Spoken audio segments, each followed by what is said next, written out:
Selamat datang di UPT Puskesmas Pedurenan.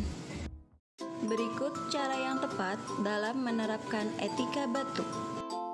Pada saat batuk, jangan menggunakan telapak tangan atau tanpa penghalang.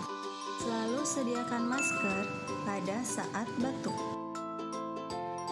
Dan gunakan masker tersebut pada saat Anda batuk atau bersin.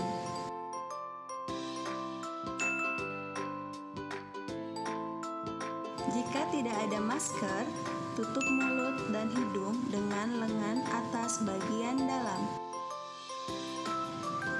Selain itu, kita juga dapat menggunakan tisu.